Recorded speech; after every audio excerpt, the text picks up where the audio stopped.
Hey, but the summer of Tire Rack Sweepstakes. What is that? You've not been listening? Bad job by you. The summer of Tire Rack Sweepstakes rolls on. Amazing. We had our first winner announced on Sunday. One winner has already been selected to win a set of 4 brand spanking new tires. How cool is that? Yeah. Everyone needs tires, right? This is wonderful. And what better place to get tires from than tirerack.com? Now, 2 more winners. 2 have an opportunity to win a set of 4 tires, and that includes installation, right? You get that. You get the taxes and fees all covered, valued at up to $1,500. Hello. Give me some of that, right? I'm not eligible, but you are. And it's very simple to sign up. Enter daily. You can do it right now. You don't have to wait. Do it right now. Enter daily, which gets you a new entry into the contest every single day. Your new favorite website, foxsportsradio.com. That's the site. You go to foxsportsradio.com. Boom, you fill out your information right there and boost your opportunity, your chance to win. And 2 more winners, again, 2 more will take home a set of 4 brand spanking new tires from our friends at tirerack.com between now and August 27th. So you still have time, but don't waste it. To enter and get the rules and regulations, visit foxsportsradio.com. And it's sponsored by tirerack.com, the way tire buying should be. Get those tires. Well, what a night it was. Just a harmless Saturday night over the weekend. People out doing things, enjoying themselves, having a fine time. And we had a ruckus. We had a rhubarb that took place. What a scene this was. Man alive. Now, I was watching some boxing stuff, so I did not see this live, but immediately my phone blew up, and people said, hey, you see this? Look at this clip. This is amazing. It's like, oh, yeah, that's pretty good. Oh, yeah. I want to see, like, different angles, want to get the different feeds of the broadcast. So if you didn't see this somehow, if you've been living in a shoebox somewhere and you didn't pay attention, we'll get you caught up to speed. So this happened. The Hoedown in Tribe Town. Well, they used to be called the Tribe. Now they're named after a bridge. The Guardians. So anyway, if you didn't see it, the Guardians all-star third baseman, Shohei Ramirez. This guy's a good player, and he's kind of stuck, not getting that much attention. Cleveland's a good team, but they're not a glamour team. So you had Shohei Ramirez on one side, all-star, a former all-star who once compared himself to Jackie Robinson in Tim Anderson of the White Sox. And there was a play at second base. Now, to set this up earlier in the game, Tim Anderson, on replay, he had pushed the hand of a Cleveland base runner off the bag, which is seen as a taboo in baseball. The Cleveland baseball team, Terry Francona, had challenged the ruling. The Instant Replay Center in New York ruled they allowed Anderson to move the hand of a Cleveland player off the base, which is not supposed to be allowed. So that was a violation of the unwritten rules of baseball. And so that was the backstory on this. So Shohei Ramirez is running to second, and Anderson's on the bag to try to make a play to tag him, and Ramirez slid in between Anderson's legs, and he was upset with Anderson. Now, we think he was upset by what had happened earlier in the game, and he pointed to the head of Tim Anderson, and then they squared off. There was more action in this than the Jake Paul fight versus Nate Diaz over the weekend, but it was all about a tag play at second base. Now, we have the audio tape. Tom Hamilton, one of the great play-by-play voices in Major League Baseball. You talk about dramatics, excitement, energy. He's got all the intangibles, as the cliches go. But here's Tom Hamilton, the voice of the Cleveland baseball team. Listen to him describe what happened on this crazy play. The diving Vaughn down the right field line, kicks into the corner. Ramirez on his way to second. Head first slide, safe, and in to score is Jimenez. And another hustle double. Right over the bag at first. Now Hosey and Anderson square off. They're fighting. They're swinging. Down goes Anderson. Down goes Anderson. Oh, so good. So good. channeling, down goes Frazier. Down goes Frazier. Well, now down goes Anderson. Needless to say, this is the story everyone's talking about in the baseball world. So let us join the party and have a soiree. What do you say? So let's discuss the question, how did you score?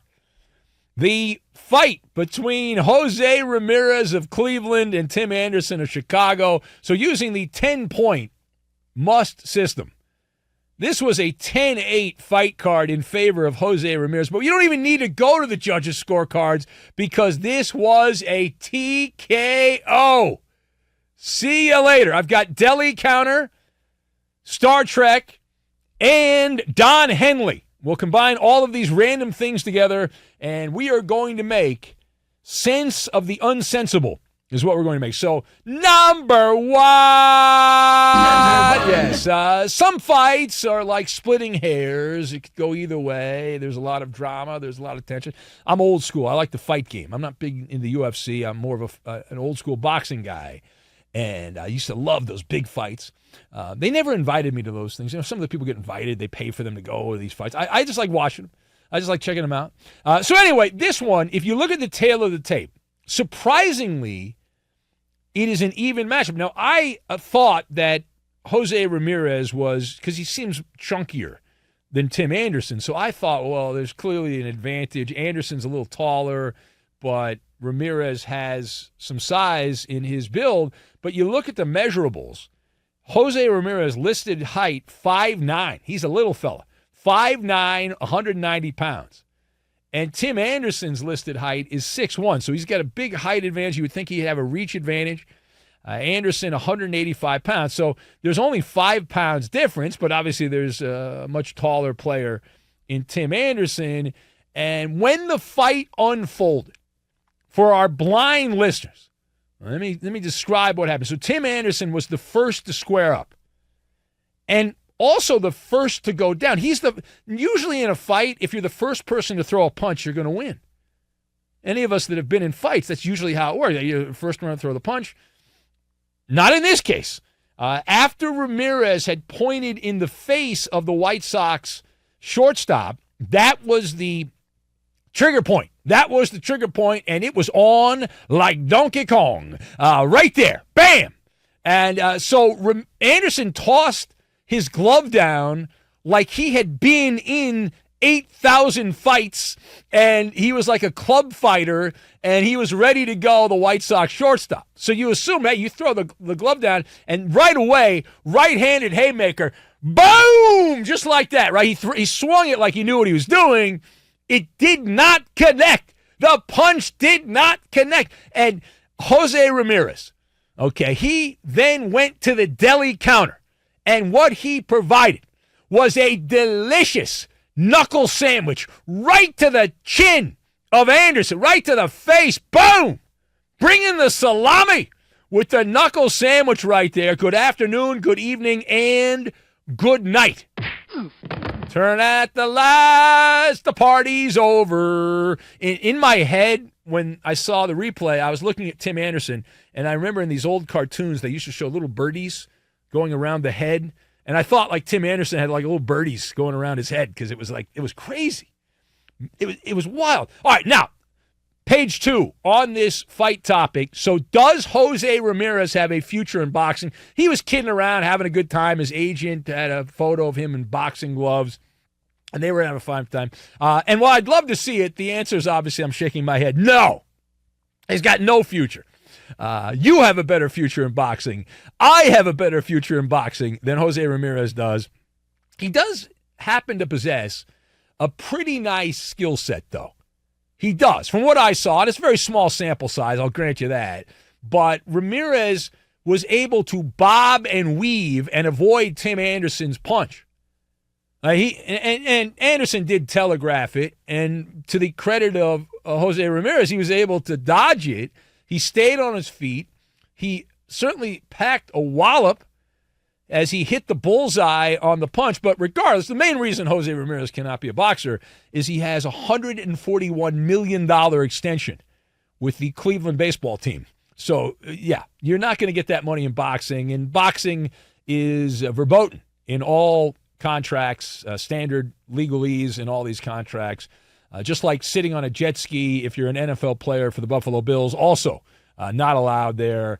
And the only fighting Ramirez will be in is on-field skirmishes. Methinks that he will not have to fight anyone again because of this, that no one's going to want to fight Jose Ramirez because of the video of this. Now, what happens to Tim Anderson and his reputation? Oh, this is a major demerit for Tim Anderson. This is a guy that thinks of himself as a player that brings the razzle-dazzle, the razzmatazz, and all that. Oozing with swag, Tim Anderson, right? He's the coolest guy around, and he sent out a bunch of gibberish on social media. This is, for Tim Anderson, a Star Trek situation. Beam me up, Scotty. Get me the hell out of here, please. I would like to go anywhere else. And, of course, most people on the White Sox would like to go somewhere else based on the way the White Sox season has gone. Mark, my producer here tonight, is a White Sox. One of my guys is a White Sox fan, so he also would like to go somewhere else other than watch the White Sox, and he doesn't even work for the team. But I do recommend the White Sox do an intervention because Tim Anderson, man, this guy, the good news is he can now have dinner with Jose Bautista of the Blue Jays because this is the greatest baseball rhubarb we have seen since a few years back, and the video is notorious as Rougned Odor of the Rangers clocked, absolutely delivered. He's a little guy, Jose Bautista, the bat flip guy for Toronto, Joey Bats, as he was called, and that was Jose Bautista's punishment for not following me on social media, as he got punched in the face. Unless that's not true at all. But the good news is Jose Bautista and Tim Anderson can now open up a booth, a kissing booth, not with each other, of course, but they both kiss the canvas, or in this case, the dirt, at a Major League Baseball game. Very few people can say that they ended up in the dirt from a punch. Usually it's a knockdown pitch, a little chin music, not a punch. All right, final point. Let's move away from the fight. I love the fight. You want to call them? I'll talk about the fight the rest of the show. I don't give a crap. I love talking about the fight. Amazing. But there's a story that has come to my attention. Free falling. The Angels lost their 6th consecutive game. Heartbreak Hotel went extra innings with the Seattle baseball team at the Big A. And the Angels now under 500. They are back with a losing record. They had been playing pretty well. They'd won 8 out of 10 at one point. The Halos now 56-57 on the year. El Stinko in Anaheim to kick them a little further. The Halos dropping 7 games now back of Toronto for the final wild card spot in the American League. The Angels not only have to catch the Blue Jays, they have to play leapfrog past the Red Sox, the Yankees, and the Mariners, who just kicked them in the nuts all weekend there in Anaheim. And so what do you make? What do you make of the Angels' plight? They're being mocked, ridiculed, and shamed because they did not trade Shohei Ohtani, and now many are already calling this the Last Supper for the Angels because of the fact that they have been so bad this week since the trade deadline. And people have been criticizing me, saying, well, you defended the Angels. You said don't trade Ohtani. And I still defend the move. The outcome is irrelevant because unless you're going to promise me the Angels are going to get 3 future all-star players who are minor leaguers, and by the way, they weren't, you're just talking out of your ass. So leave it alone. And this shows you the neurosis among so many fans here, right? So predictable. That's the word, predictable here. It's dirty laundry. It's the old Don Henley tune. Kick them while they're down. Now, to be fair, the Angels are an easy target, and they deserve to be criticized because they have played like bums this week. But that's a different topic. You can rip the performance, but you do not rip them for trading or not trading Shohei Ohtani. You know, the fact that they've been a bag of puke is a different point of conversation. They tried. You're supposed to try to win. You're not just supposed to keep pushing the envelope further and further down the road. Oh, no, we're going to be good in 5 years from now. Yeah, okay. Stop. They're going to get Mike Trout back. And I don't even think it's over yet. The Angels, they're 7 games back. Everyone's like, it's done. There is a path here. And I remember years ago when I covered the Angels, they had a massive lead way back again and ahead of the Seattle Mariners. And it was in August. And slowly and surely, the Mariners chipped away. And before you know it, there was a one-game playoff at the Kingdome, the old ballpark there in Seattle. And, of course, the Mariners won that. And that's what led to their new ballpark. But the defeatist attitude that people have here, it's pathetic that you're like, oh, you're ripping them because they didn't trade Shohei Ohtani. Now, the next point of demarcation for the Angels is they're going to have to make up. They're going to have to play well for 2 weeks to get back in this thing. But if they can make up 3 games in a week, get within 4 games, and then chip 2 away, there are, by my math, there's 49 games left. So the next 2 weeks are crucial.